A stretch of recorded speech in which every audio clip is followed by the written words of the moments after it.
Good evening, everyone. Welcome to a special meeting of the Richmond Select Board to go over our budget for 2026, 2027.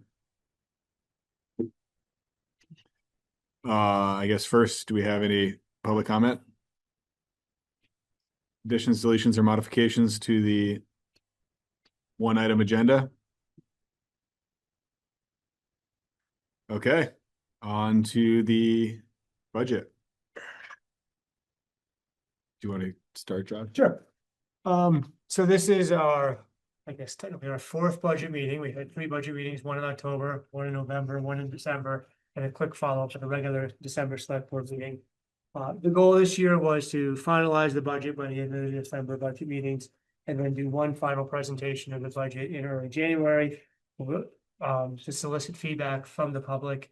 It's sort of a last chance to provide feedback to the select board for edits to the budget before it goes to the public for a vote on the ballot this March. The reason for doing this is because up until last year, the budget was always voted from the floor. So there was an opportunity at town meeting to provide comments on the budget, to raise amendments at the budget, and then vote it on voice vote at town meeting.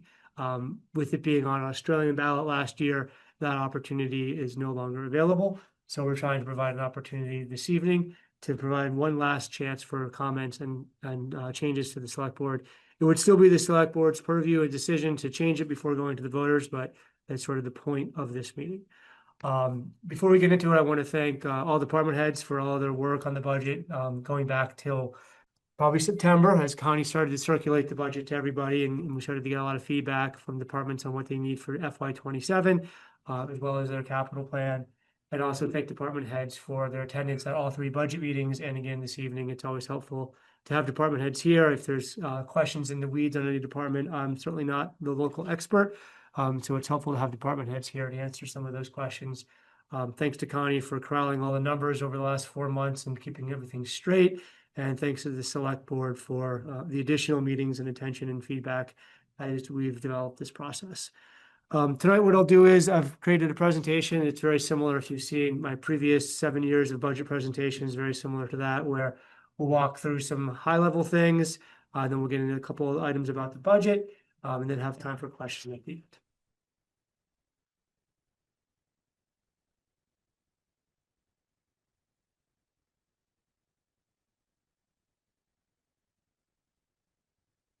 All right. So we'll start with an overview of municipal operations, then we'll review reserves, unassigned and restricted funds. We'll look at the use of unassigned and restricted funds in the budget. We'll have an FY27 budget overview. We'll review the budget by department. We'll review conservation reserve fund. We'll review social services, and then we'll have time for questions. So first, I'd like to start off with a little level setting, just sort of some basic information about fiscal years. So they're named according to the calendar year in which they end. They start on July 1st and they run through June 30th. So the previous fiscal year was FY25, which ran from July 1st, 2024 to June 30th, 2025. We are currently in fiscal year 26, which began on July 1st, 2025, and will end later this year on June 30th, 2026. And the budget being discussed tonight will begin on July 1st, 2026. And end on June 30th, 2027. Looking at municipal operations, we're going to go department by department. And we have a town clerk, finance, and administration. This is most of the staff that works in the town center. It consists of the town manager, the finance director, deputy town manager, the town clerk, the assistant town clerk. The town clerk is elected and not supervised by the town manager, and the assistant town clerk is hired and supervised by the town clerk. All of these departments operate very closely to manage revenue, payments, payroll, policies, projects, grants, and a lot more. Planning and zoning is also located in the town center. That consists of a full-time director of planning and zoning and a full-time zoning administrator.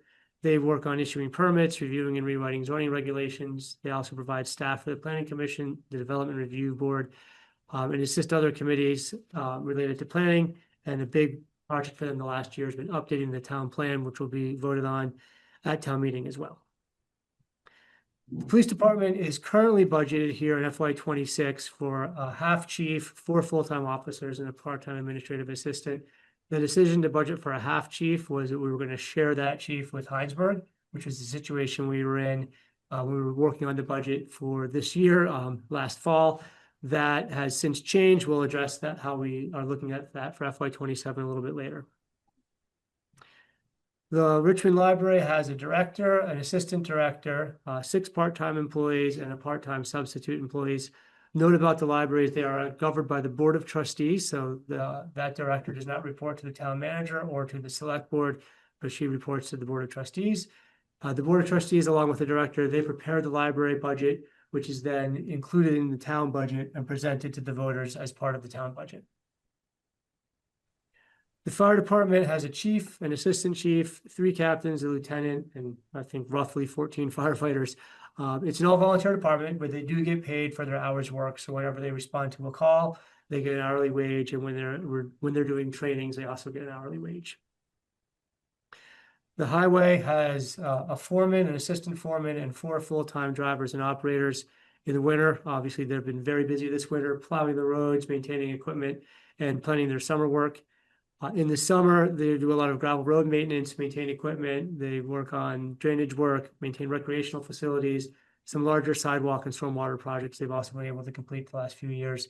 And of course, as everybody knows, in 23 and 24, we had lots of flooding. We spent a large part of their summer responding to and repairing the damage from the floods. Do want to touch on the Water Resources Department. This is not included in the budget that we're reviewing tonight. This budget will be voted on separately in May by the Water and Sewer Commission. But I do like to bring it up because sometimes people think that it's part of the town budget or they wonder how it fits in. Because it only serves a portion of the town, it serves about 500 accounts located in the village of Richmond. It's not paid for by taxpayer dollars. It's paid for by receipts from the customers and mostly also receipts from septic haulers. But that consists of a superintendent, assistant superintendent, and 2 full-time staff members. The Water and Sewer Commission meets every month, the first and third Mondays of the month at 6 p.m. And then we'll have the annual meeting in May where that budget will be considered. But just as a reminder, this budget is not included in the budget that's currently being presented or voted on at town meeting. Okay, next we're going to talk about reserve funds and unassigned and restricted funds. So reserve funds, think of them like savings accounts. They're typically used for larger capital purchases or projects. And we put money into those and take money out of that deliberately. So it's either included in the budget and raised by taxpayer dollars, or it's funded through other sources, like some different grants or rents from the town center.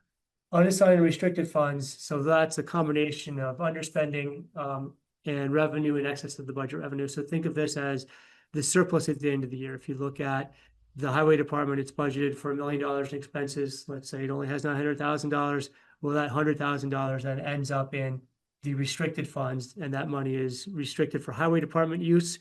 But that's how that changes every year at the end of the fiscal year based on whether we're over or under. It had been that restricted funds were restricted to highway use by statute. So any money that was raised for highway had to stay with highway by statute. So that's what those are called, restricted funds, and they're basically sort of the same thing, the surplus in highway. And then unassigned funds were from any other department other than highway, and they could be spent for any other department or any other town need, including highway expenses. The statute did change, but the select board decided to continue to call them restricted funds so we could identify what had been raised from highway, even though in a pinch, there would be the ability to spend those on a non-highway project or emergency. But looking at the last couple of floods, most of the emergency spending is in highway anyway. I guess I should say, one thing you can't spend this money on is water and sewer projects. So that, again, is completely separate. So if there's something in water sewer, we have unassigned or restricted funds, that money cannot cross over to water sewer. Think of that as like basically a separate business that it doesn't touch the regular town business. So we'll talk a little bit more about reserve fundings. As I said, they act like savings accounts. They can be added to the reserves yearly from the tax revenue, and that's an amount decided by you, the voters, in the budget process. They can also be funded with non-tax revenue. We have a town center maintenance fund, and we have some tenants in the town center, like the post office being the largest one. All of that rent goes back into the town center fund. There's also a grant for the Act 60 reappraisal grant. That money, most of that gets put back into the reappraisal fund, and that helps fund the reappraisal that has to happen roughly every 10 years or so. Reserves are used mostly for large capital purchases. The actual use of reserves does fluctuate based on the capital plan and emergencies that fall outside of the scope of the budget. So included in the packet this evening, in addition to the budget, we do have the capital plan that guides pretty much all of the reserves and the reserve funding. So in there, we'll see like, okay, we need a fire truck in 5 years. How are we going to save for and plan for that? Do we need a loan? How much reserve are we going to put away to make sure we're building up for those larger capital purchases? Looking at reserve totals from 2012 through 25, these are fiscal year-end totals. You can see that it's sort of gradually increased over the years, and we've increased it a bit more in the last couple of years. Part of that increase is due to a shift in trying to get away from taking loans and moving more towards paying for things with cash. We did a project a couple years ago where we looked at how much interest we were paying, and we were paying, I think, you look at upwards of $1 million or so over about a 10-year period. So in an effort to reduce how much interest we pay, we started to fund reserves in advance to pay for some of these larger capital purchases, including plow trucks and fire trucks. We do have 32 different reserve funds. So I've put all 32 here. It's a little hard to read, obviously, but it gives you a sense that on the left, we've got some with a large amount of money. And then you get down here to the library reserve, and everything from the library reserve to the right is all under $100,000.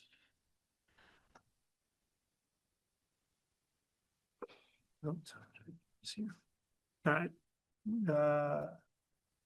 Okay. So even though there's 32 reserve funds, 81% of all the money in the reserves are in just 7 reserves. So I broke out the top 7 here. The special projects reserve, that is essentially the money that we got from the COVID relief, or not COVID, the ARPA funds, which was the yes, that was COVID. Yeah, it was a relief from COVID, so it was the ARPA funds. That 795 is the unspent amount of that we were able to transfer into a reserve fund that can be used. There are some restrictions on that, but it's basically the same restrictions that we had on the ARPA funding that it can be used for. And we've got some projects like the pickleball courts that have already been paid for. We've got a few other recreational projects in the works at Volunteers Green and Bronze Court. Then we had the Bridge and Culvert Fund, the Conservation Reserve Fund, Town Center Maintenance Fund is for this building and the library. The Fire Department Reserve is for fire department equipment. Records restoration is for the records in the town vault. And then the Highway Reserve is for highway equipment. So FY27, let me make sure this catches up. Why is it not? Oh, Check the speakers. thanks. For some reason, my share got paused. I think I was trying to move an icon around. Let's get back to this here. Why is my screen sharing paused? I don't want it to be paused.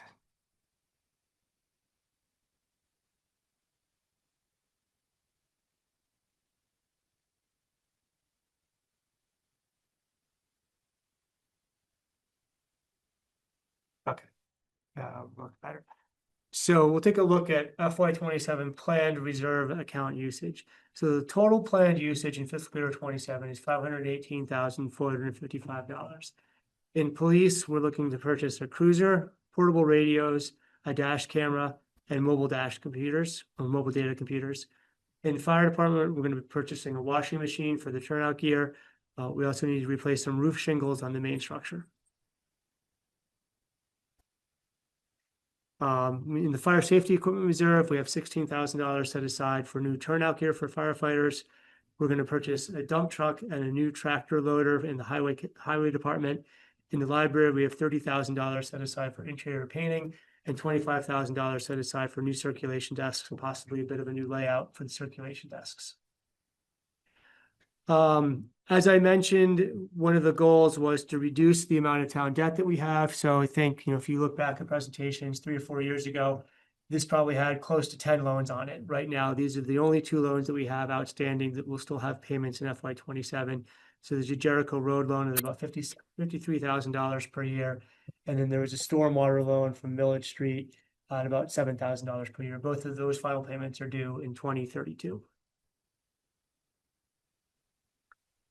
So now looking at unassigned and restricted funds, as we mentioned, they're a combination of underspending and unbudgeted revenue. The surplus reverts to unassigned funds, restricted funds. So this is also good to think about when people say, well, you didn't have, your 4 budgeted police officers. Where does that money go? Well, it doesn't disappear. It goes into unassigned and restricted funds. And as you'll see, we account for that at the end of every fiscal year and then are thoughtful about the use of that money in future fiscal years.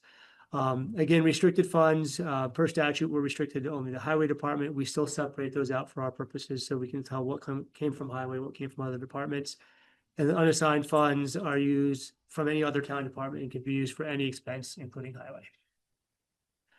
So the balance can increase in a few different ways. Sometimes, like when we have a flood, like you'll see last year, we didn't have a lot of unassigned and restricted funds because we had about $2 million in expenses in the flood that occurred in the summer of 2024. But now this year, we're getting reimbursed for all those. It takes about a year for FEMA reimbursements to come through, probably actually a little bit more than a year. So this year, we're starting to get those paybacks. So we went from very low on unassigned and restricted funds, and now we're going to be bouncing back up higher by the end of FY27 because we're getting paid back, or FY26.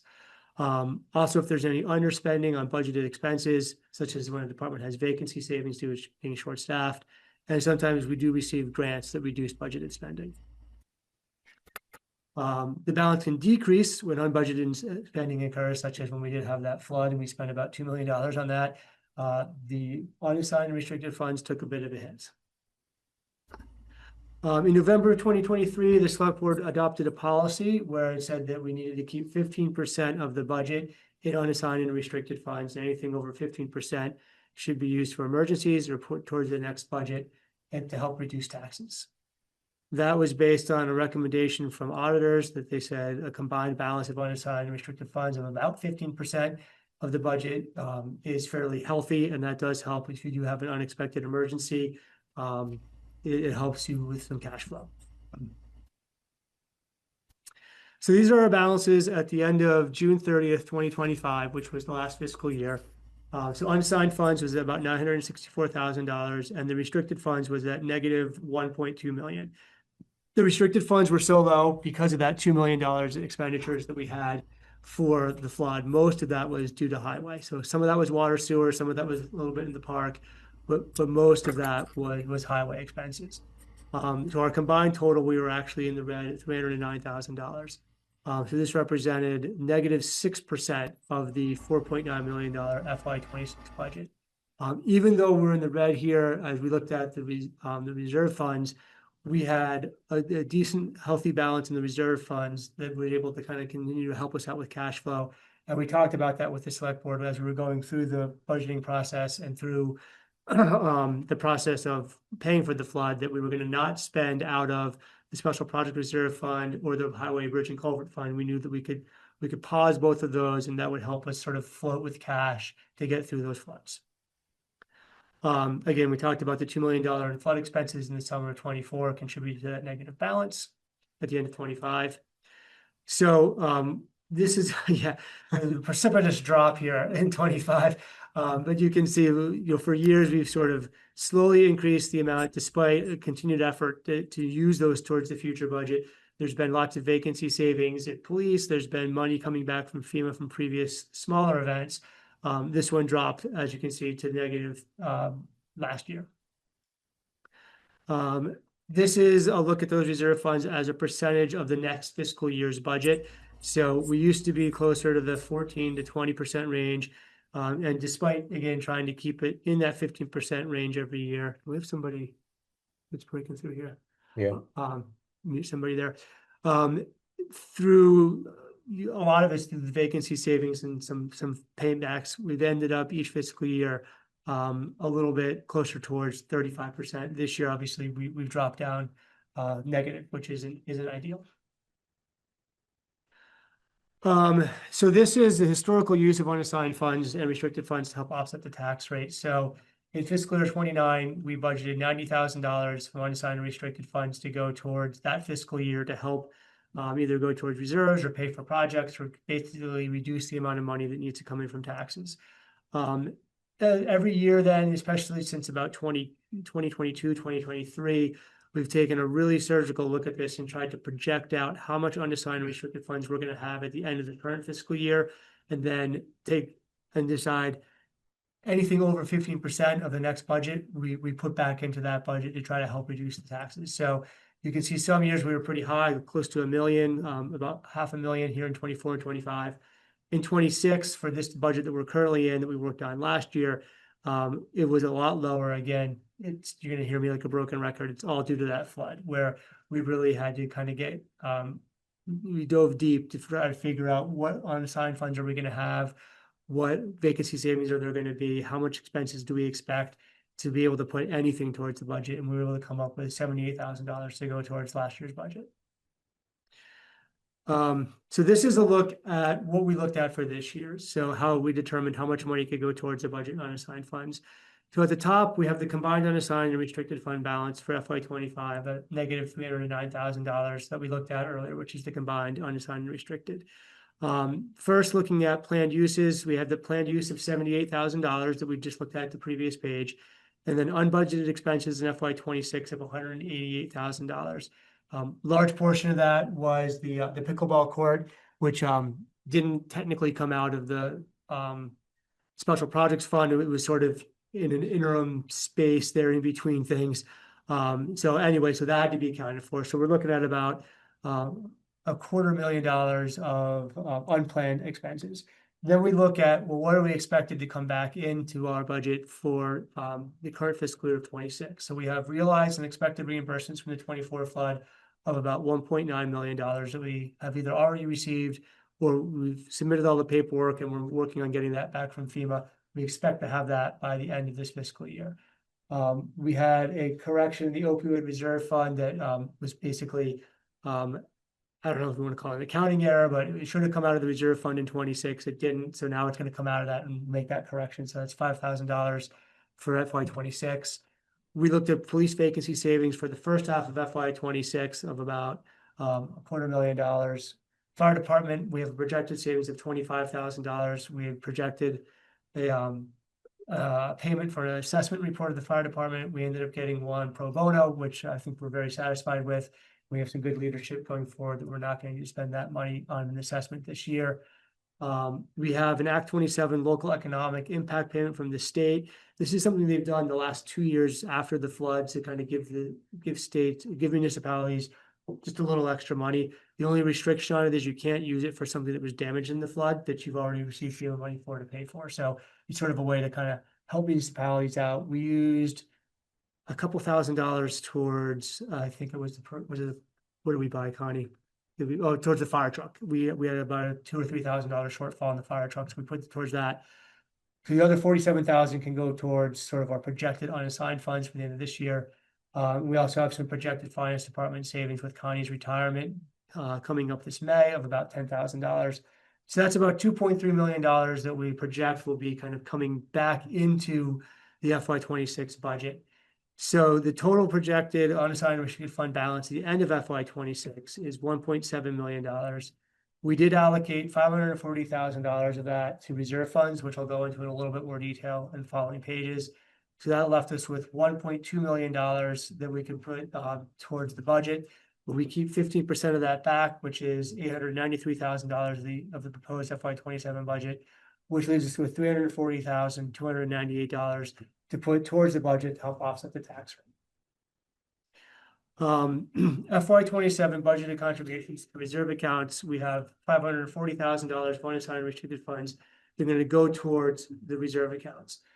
Before we get into this, I want to make a mention that in the FY26 budget, part of the way to balance that budget and to keep that tax rate low, as we had a lot of flooding expenses, was to try to reduce the amount of money that we put into reserves. So we went as thin as we could and still kept the capital plan positive, looking 5-10 years out. But we knew there was going to sort of be a bounce back where this year we probably had to put a little bit more in to kind of keep those reserves healthy and keep up with expected expenditures going down the line. So what we did with that 540 was part of that's going to offset the contributions for FY27, but we also tried to smooth out about 4 or 5 years down the line in some of these reserves so that we don't reduce it in FY27 that have a larger hill to climb in 2028, 29, and 30. we try to smooth that out and put that towards some future years as well, so that we're not just taking care of ourselves in FY27, but we're trying not to dig ourselves a deeper hole in future years. So the total contribution to reserve funds this year is $1.2 million. The total raised from taxes is $680,000, and the total from unassigned and restricted funds is $540,000. Planning and legal reserve is at $10,000, $100 for the police canine reserve. The police capital reserve will be $200,000, with $100,000 of that coming from unassigned funds. The library reserve is $15,000. Contribution to fire safety is $20,000, with all of that coming from unassigned funds. Fire capital reserve is $220,000, with $50,000 coming from unassigned funds. The recreation reserve is $10,000, with all of that coming from unassigned funds. Highway capital reserve of $575,000 contribution, with about half of that, $250,000, coming from restricted funds. And again, those restricted funds are intended to be used for highway. Then the highway bridge and culvert reserve of $160,000. Of that, $110,000 will come from unassigned funds to help fund the bridge and culvert reserve. And then the guardrail reserve will get $10,000, and that's going to be from taxes, not any of the unassigned funds. So again, we use $78,000 in FY26. We're using $340,000 in FY27 to help offset the tax rate. The projected end of FY27 restricted unassigned fund balance is $893,000, which equals 15% of the FY27 budgeted expenses. So this is us trying to work towards that 15% and stay within that policy from the select board. Now I'm going to get into a little bit more about the budget specifics, and we'll talk about the tax rate and some of the specific budget proposals. So the tax rate presented here and all estimates that follow are based on an estimated FY27 grand list. The actual grand list will be set prior to the select board finalizing the FY27 tax rate, which happens typically in July of 2026. But every year for the budget, we ask our assessor, what have you seen as far as new permits? What do you think our tax rate, our grand list is going to be in July? She usually provides us a very close estimate. So that's what we base all our budget on, and we base the projected tax rate on that. So looking big numbers, spending is up from FY26 by about $1 million. So that's about 20%. A lot of that is the contributions to the reserve funds. By section, general fund is up $384,000. The highway fund is up $601,000. The total tax rate increase is 3.98. The total amount raised by taxes increased by $178,000, or about 4%. So the total amount being raised by taxes was $4.3 million in 26, and is going to be about 4.5 in 27. So although the total budget is up about $985,000, the amount raised by taxes is lower, due mostly to the use of unassigned and restricted funds. We have $540,000 going to reserves, $340,000 going to offset the tax rate. So that helps us kind of keep that tax rate down. If we had to fund the full $985,000 budget increase with just taxes, that 4% increase would be somewhere probably closer to 15 to 20% increase. So this is where the use of unassigned funds and those vacancy savings, this is how we put that back into the future budget to continue to use the taxpayer money that we have in a way to reduce taxpayer money that we need in the next fiscal year. So the municipal tax rate in FY26 was 0.5447. In FY27, it's proposed to go up to, or projected to go up to 0.5664, which is a 0.0217% increase. Again, it's about a 3.98% increase from FY26 to FY27.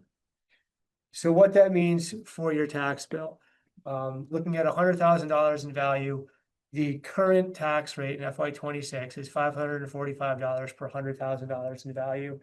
This budget would increase that by $22 for $567 per $100,000 in home value. We've provided a few other figures there so you can kind of get an estimate of what your property is. Look at this chart and kind of get an idea of what your municipal part of your tax bill will be in FY27. And I say municipal because that is only about 25% of the tax rate that you'll get. The other 76% of the tax rate is the education tax. So right now, the education tax is projected to be 1.7830 for FY27, which would, you combine those two, that's about 76% of the total tax. So just Something to keep in mind as you look at your tax bill, that it's not all the municipal budget. There's a large part of it that is actually the school budget. And you're not voting on the school budget, that's voted on totally separately. Also voted on at town meeting, but it's a separate budget from the municipal budget. This is a look at municipal budgets over the years. It has sort of increased throughout the years. You see, we do have a little bit more of an increase this year from last year. Again, a lot of the factors that we talked about where we tried to be really tight last year, we're trying to make up for some of that with contributions to reserves, and some use of those unassigned funds helps contribute to that increase here in FY27. Looking at allocations by department, highway is fairly staff intensive, as well as lots of capital equipment. So they're the largest budget at 2.5 million. Police is next at 1.1 million. Administration just under $1 million, and that's followed by fire department, library, planning, zoning, contracted social health, health services, recreation, and assessors. But we have some rather large departments, and we have some other ones that are a little bit less impactful to the budget. But the ones that are larger, they have lots of equipment, lots of staff, so that you expect those to be a little bit bigger. So now we'll get into some of the budget notes by department. So some of the changes that affect multiple departments. We looked at salaries. We looked at, we have a wage grid for all employees. So we projected about that grid going up about 3%. We'll look at that exact increase in the spring before we do wage increases in July. We look at, and we usually base that directly on inflation. And then everybody goes up a step on the grid. So the grid increases, and then assuming a positive performance review, everybody goes up a step on that grid. So those assumptions have been into this budget. We also have about a 5% increase in property casualty, workers' compensation, assigned risk, and unemployment, basically the insurance for the town. We expect that will go up probably at least 5% in FY27. Again, we have increase in total contributions to reserve in FY26. We were at 375,000. We're at $1.2 million this year, with 680,000 raised from taxes and 305 raised from contribution. Oh, sorry, 680.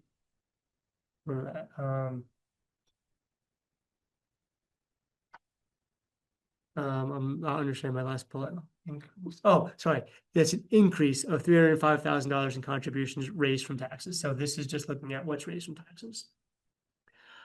Looking at the administration department, some of the bigger changes there are we're going to increase the assistant town clerk from 12 to 25 hours per week. This is to help keep up with an increased workload in that department, and also have her trained as a backup for payroll.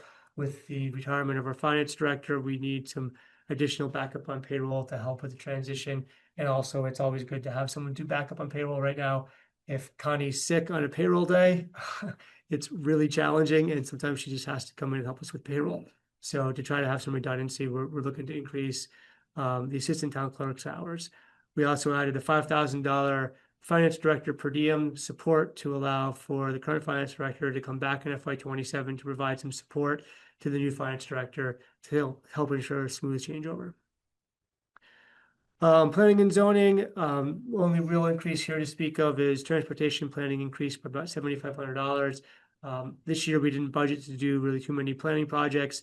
We're anticipating we might need to increase that next year. A lot of those are through grants with CCRPC, which you still do need to have the match. So we're budgeting for $10,000 in planning projects. There's actually a reduction in health insurance due to a change in staffing and a change in health insurance needs in that department.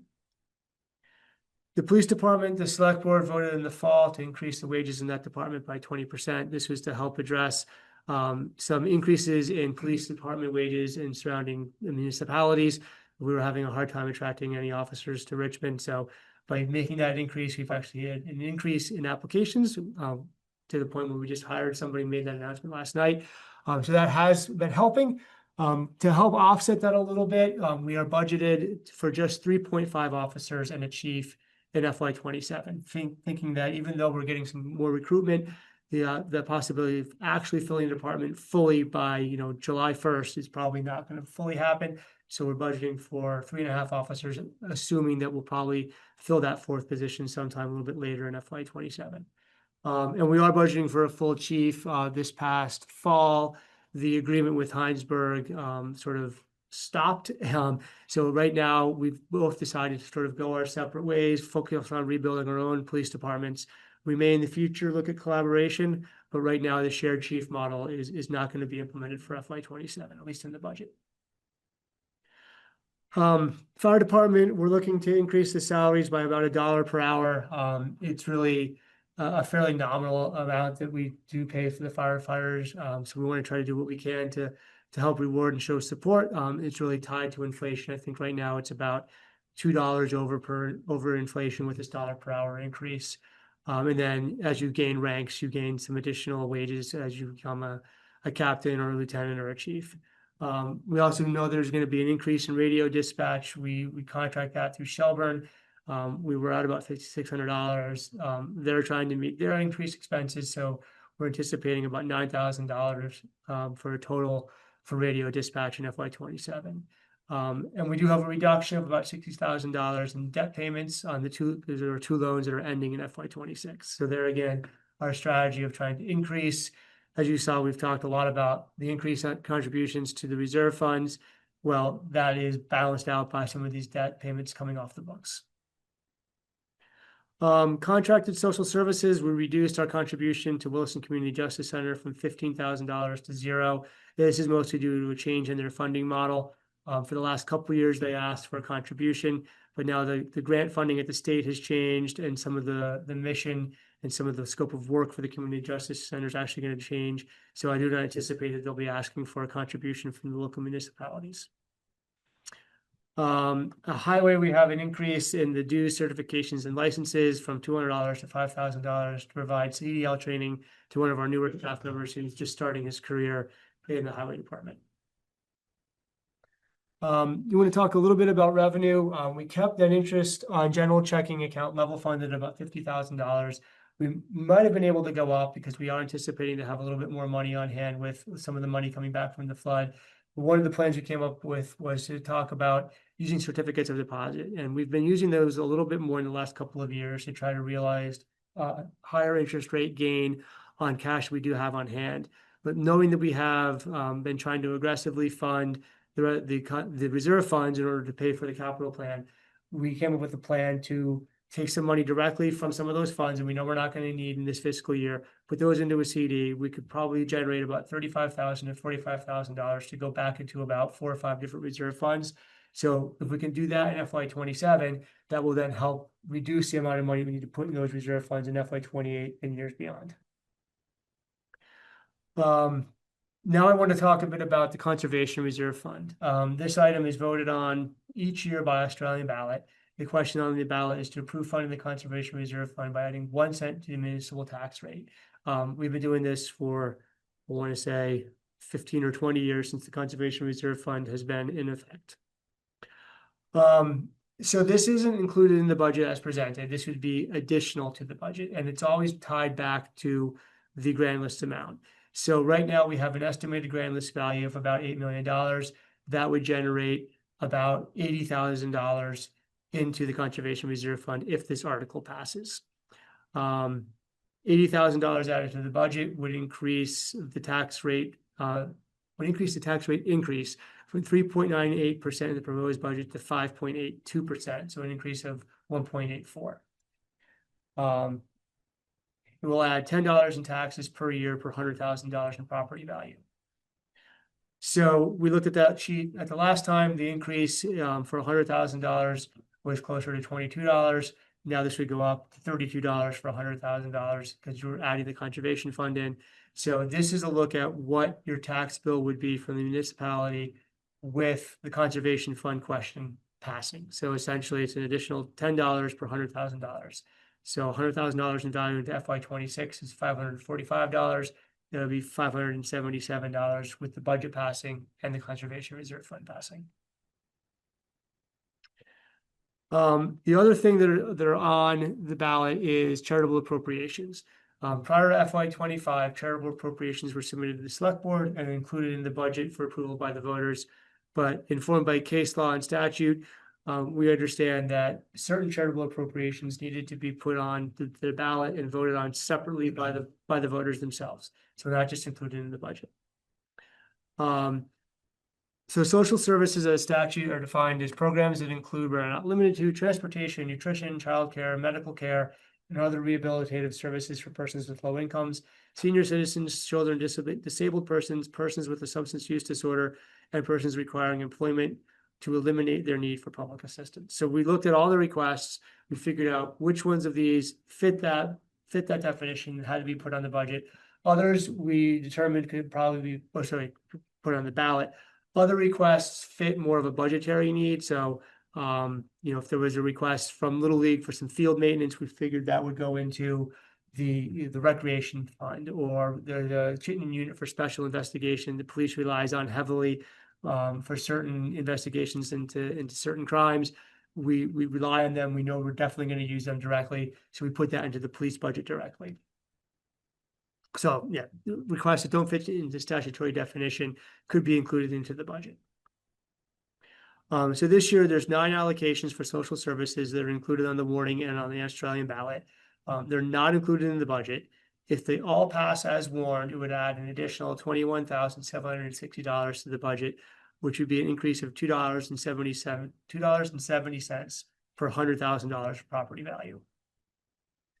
So if the budget passes as presented, the conservation fund passes, and all social services pass, the total tax rate increase would be 6.32% over FY26. And so one final chart. Again, you're probably familiar by now with the $100,000, the $545 in the current year. This then goes up to $34, so just another $2 or so over the last one we looked at. So if everything passes, the total bill would be $579 per $100,000 of home value. And that is the end of the presentation, and we can now open it up for any questions. And I forgot to mention, there's obviously page numbers on this. So if anybody had a specific page number you wanted me to go back to, we could do that. But if you just have a general question, we can scroll back to. Pardon? Mine is on slide 30. You're good. Should we add a row for 2027 to this slide? Yeah, we could.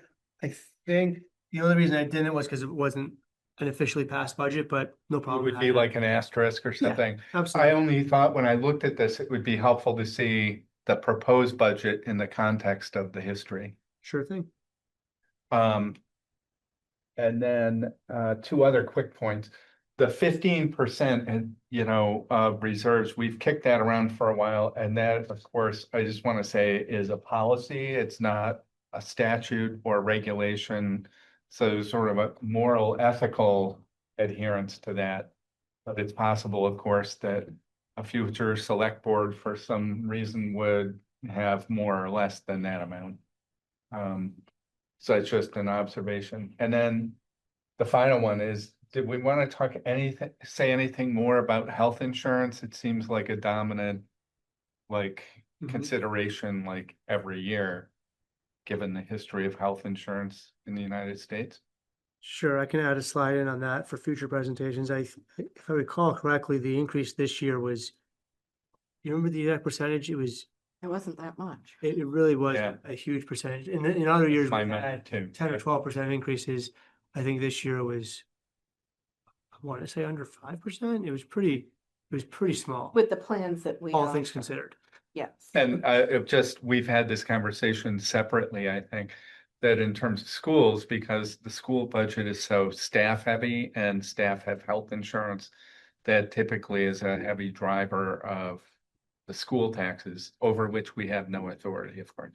Yeah. So any questions, select board or public? Anyone online have any questions? Comments? Fred? Marilyn Johnson, and I know the water and septic isn't part of this budget, but who votes on that and who pays for it? Yeah, so that's voted on by the Water and Sewer Commission themselves. So that's a little bit of a different process where it's not a public vote. It's voted on by the Water and Sewer Commission. And then that is, after they do that, they also set the rates. So then that's paid back by the users of the system through their rates. And then we also have septic haulers. So when people pump out, their septic tanks. Those haulers have to bring that wastewater somewhere, so they bring that to our facility as well as others, and we charge them to dump that here, and that's another source of revenue for that department. Should we add also the fire protection? Sure. Yeah, The- there is actually a small allocation in the town budget. How much is it? Is it, 60,000? I think it dropped this year. I think it's like Yeah, because 30,000. one of the loans finished. So there is a small contribution included in the town budget that goes back towards the water and sewer budget. And part of that is to help pay for the water tank. When that was put in, we actually oversized that, knowing that we would need a little bit more water for fire protection. So if the fire department needed, a big fire, they needed a lot of water. We wanted to make sure they had that water. And then we also contribute a percent, I think it's like 5% of the water budget gets charged to the town budget as well. And that's just to kind of generally cover the water usage by the fire department, whether they're using that for putting out fires or for training. If we didn't put something into the budget, then that water would not be paid for. And that's for the benefit of the entire town. 37,488. So $37,000 is the amount that's in the budget for this year, FY27. So to give input to the water septic, so when they vote, Mhm. you just go to the meetings? Is that- Absolutely. Yes. That'll follow a very similar process leading up to the vote, where we usually start talking about that budget like late March. We'll talk about it in a few meetings in March and April, and then in May, there's an annual meeting where we'll do a final presentation and ask for some feedback from anybody present, any customers, and then the commission can take that into consideration as they make their final votes on the budget. But that's the time to give feedback on that budget. Why don't the users get to vote on it? I think the short answer is that that's the way the statute is set up. So it's just a little bit of a different process. I don't know what the origin of that is, but that's the process as it's laid out in the statute. I have a theory. It is from the statute and the charter, and I think the theory is that if the budget gets voted down, you can't stop producing water and processing septic. Hmm. I think that was the logic that the legislature used when they created that structure. Does every town do it that way? I don't know. I can't speak for every town. Don't know. I think so. I will observe because it's considered a utility. So you don't get to vote on your electrical rates or your gas rates. There's a separate process that tells you how much you're going to pay for electricity or gas. You don't get to vote on those either. I don't know if that's any solace, but that's We're what just so much higher than surrounding towns. Or water. you should show up at the Water and Sewer Commission. That gets talked about at great length every year. Do my best. Any other, Connie? I can also say, although the town does pay for fire protection and pays that to the water department, the town also charges the water department for all the admin support that is provided for the billing, for the receiving of the money, for Josh working the meetings, postage, anything, because it's really accounting wise, it's viewed as two separate businesses. But more than the village uses the fire department. So we're paying for everybody's fire. Well, that was the logic of, historically, the village provided the water and the fire hydrants and everything for the town as a whole. And when the water tank was put in, I sort of called the question, why is a small percentage of the town providing the hydrants and the water for the rest of the town without any financial contribution from the rest of the town? The logic is that the fire department's not going to be very helpful if they don't have water when they show up to a fire, right? And a previous chief talked in this room about people ask, well, why don't you just pull it out of the river and or a pond? And one of the downsides of that is you tend to get particulates, gravel and sand, which tends to destroy the pump. If you can And- get to the water. And repairing the pump is, I remember a figure then of something like $10,000. Now it's 20, 25, 30. So you could do it, but then that one call could lead to a maintenance problem with tens of thousands of dollars. And so it was a long conversation at the Water Sewer Commission and the Select Board at the time about the rest of the town contributing for fire protection, including the water tank and the hydrants and the lines that get to the hydrants. And currently, that's about $18,000 a year. Think there are, Way less than replacing a pump. think there are ways we could dig in to quantify that more accurately. See what the benefit to the entire town is. I know that a lot of formulas to do that, and I think previous departments or, water and sewer department and select board try to do a best guess at quantifying that so that the town was trying to carry some portion of that. So, I mean, maybe there's room to sharpen that pencil or reevaluate. There's a bunch of formulas available based on like ISO ratings, and there's obviously there's actually a financial benefit to the people not on water and sewer to have water provided because their insurance rates are actually, it's one of the few things that substantially changes your insurance rate is having a water system available within a certain radius in town. That's not quite in the purview of this meeting, but definitely water and sewer meetings are prior to the regular Warren Select Board meetings, so you can join us for both. You can be here for, I guess, you guys are familiar on yesterday, that would have been what time, 6 to 11:20? We provide 5 hours of entertainment. Right? Yes. The cheapest entertainment you can get in town. You do get what you pay for though. So, the question from Fran. I think she means tree maintenance. Fran, you meant tree maintenance, right? I think you had mentioned this. I remember we discussed this. So we did discuss, yeah, because the tree warden, Caitlin Littlefield, had presented a proposal for some future tree maintenance. She sort of looked at it over a number of years of things we needed to do for emerald ash borer maintenance and prevention with some of the emerald ash trees, as well as some other tree maintenance that she'd like to see the town start to do. We discussed it and decided that it would probably be a pretty good use of conservation reserve funds. And we have done similar projects from the conservation reserve fund. So we took that out of this budget with the idea that it could go to the conservation fund. I've talked to Caitlin a bit about that, and she thought that was probably a fairly good solution, and she could put together a proposal for conservation funds so we can start to do some stuff this spring and summer. Great. Thanks for refreshing our memory about what we decided. There's a lot of things going. Yeah. Anyone else? Questions, comments, critiques?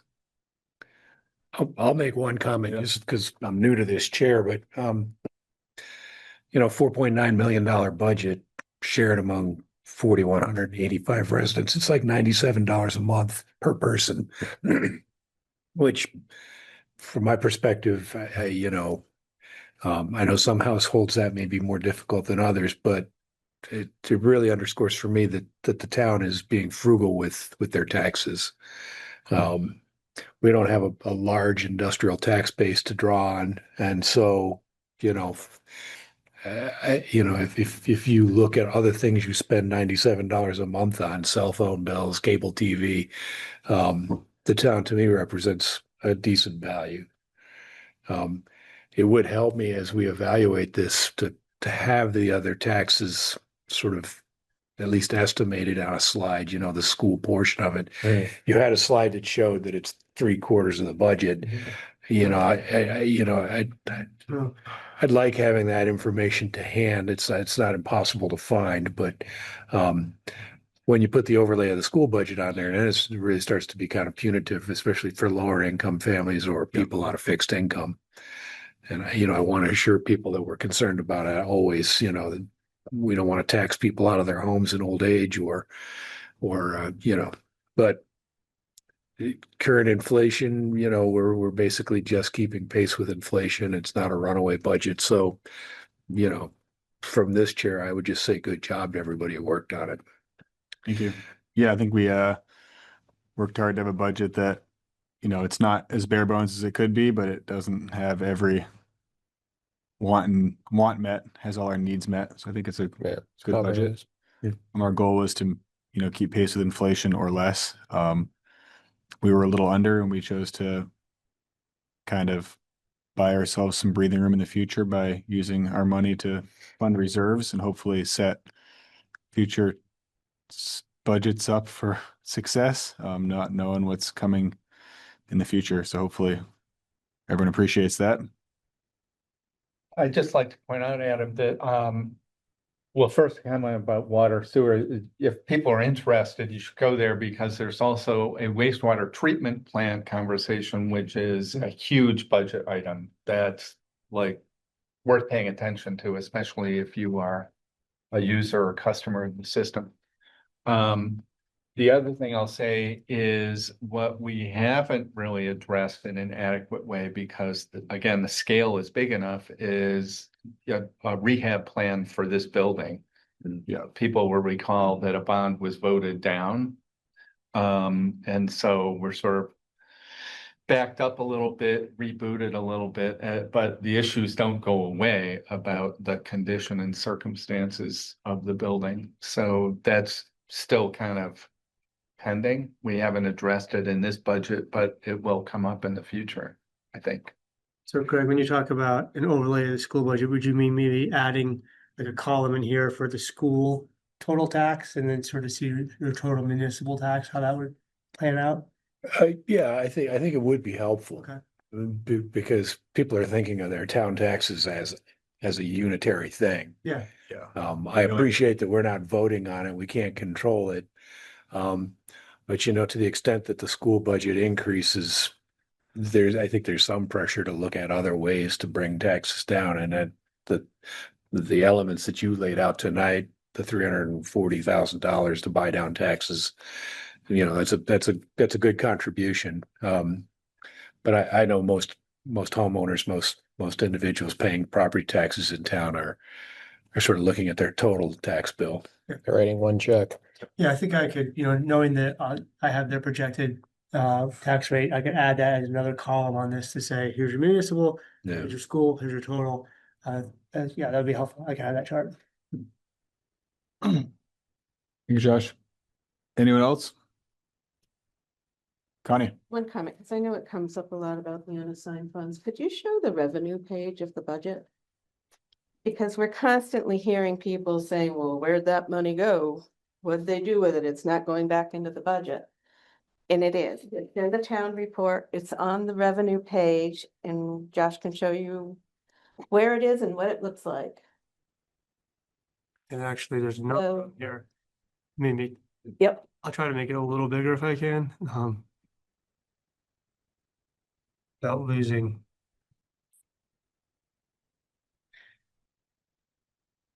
So it would be the 20,000 Like all what? the way down to the 273. So you look at that 20, 50, 110 and 273, that's what Josh was showing on his presentation. And that is the money that we saw of unassigned funds that is going into the budget, so we're not paying taxes.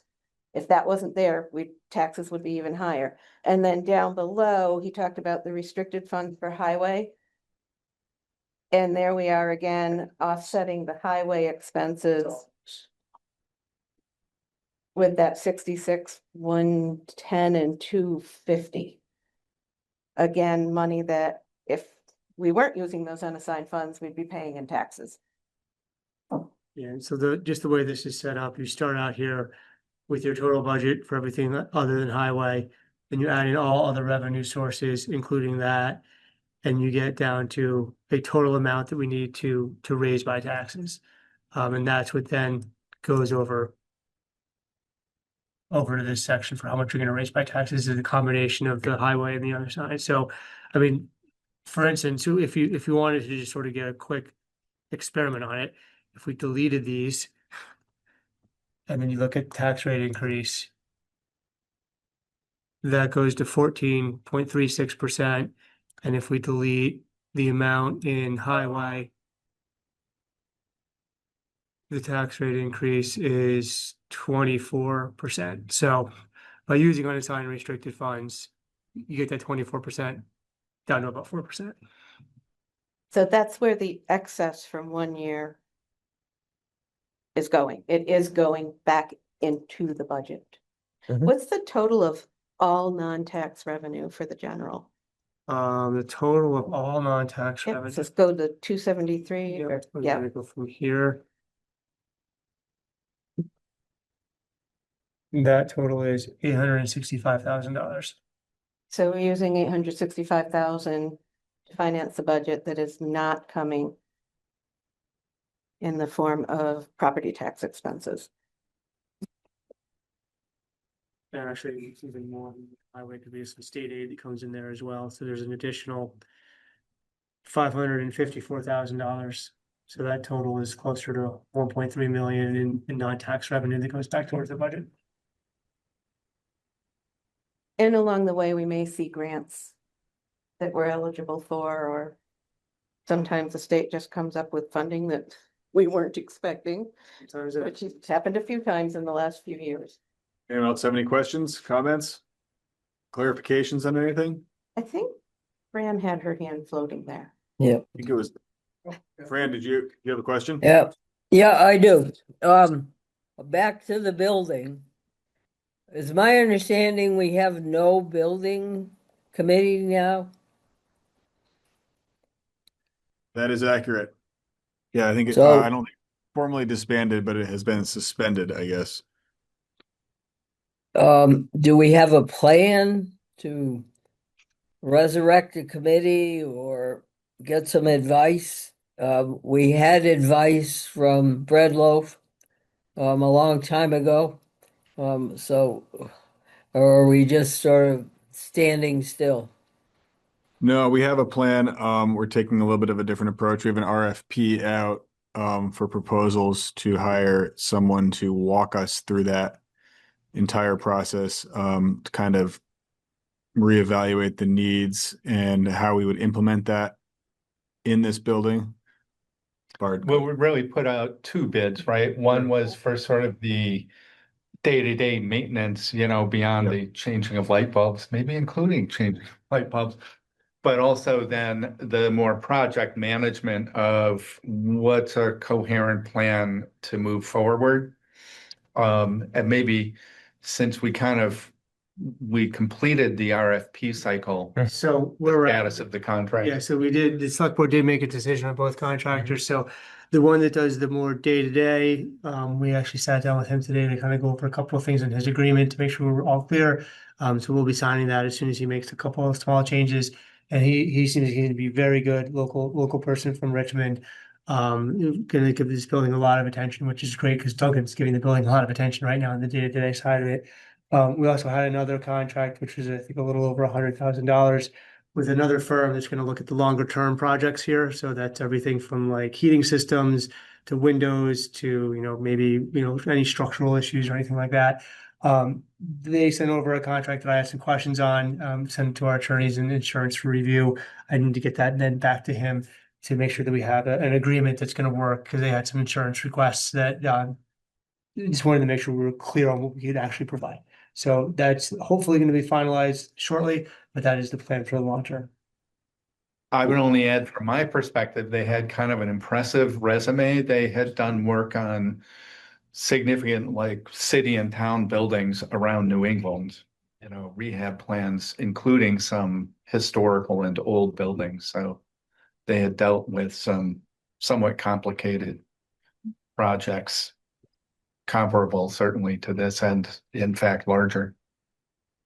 I had Oh.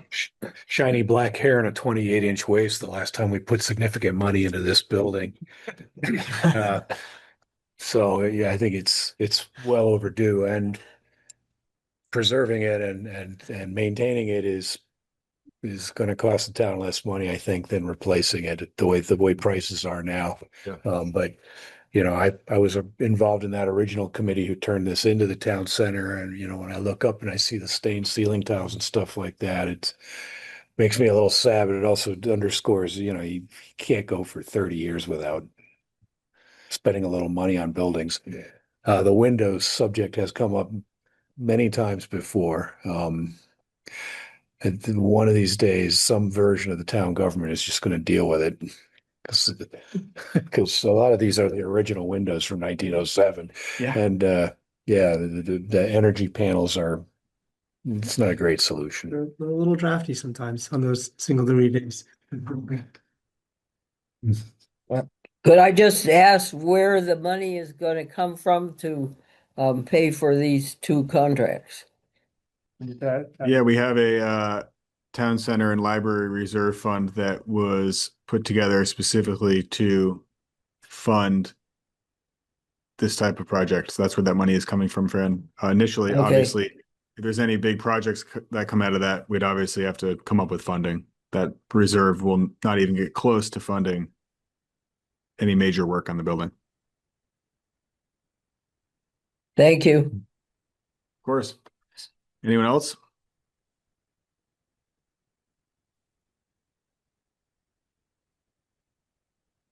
Is there any comments?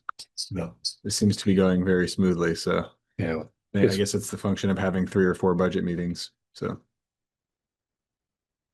Just want to make a quick comment. We sort of touched on this. The tax base in Richmond is primarily residential. There's no huge commercial base. And also the highway going through town creates expenses for the town that aren't offset by an increase in revenue. So there are 2 strikes working against us for setting taxes for services. Yeah. I think one thing we're going to run into is just for everyone to have in the back of their mind, especially with water and sewer and other projects. I think there are grants that are based on towns' census information, and Richmond is no longer by census a rural or a even remotely lower income town. And so that might not reflect the reality for every resident, but the average is kind of what is used. And so that's going to narrow our options for getting funding or loans if we were to undertake any major projects. And that probably, I mean, I don't know for water and sewer, but I imagine that plays a major role It does. in your funding sources too, right? So You know, that's just not- having, yeah, not to scare everyone, but just I think keep that in mind. I think a lot of us, I haven't been in Richmond that long at all, but maybe 12 or 13 years now, but that's very different from what the town looked like 12 or 13 years ago. And I think if, for all of you, Greg, like if you've been in this building 30 years ago, I mean, that's a very different situation than 30 years ago. So our options are just more limited than what we used to have. I will say, having looked at this, like 30 years ago, my memory is that Richmond's area median income was somewhere around the middle of the state 25, 30 years ago, and it's now like not far from the top. Yeah. So that has really shifted in the last 25 years. Another comment I'll make, having just looked at the USDA site around the eligibility for grants, they had a table that showed 2 different figures for Richmond. One was the town as a whole, and the other is like, they have an acronym. It's like a census area that refers to the village center. And the census count for that was like 830 people compared to 4,200 people. And in that table, the income for the town as a whole, household income, as I recall, was over 100,000, 101 or 110. And for the village was 66. So in terms of both dollars and percentage difference, the village would look somewhat different from the town as a whole, or the rest of the town.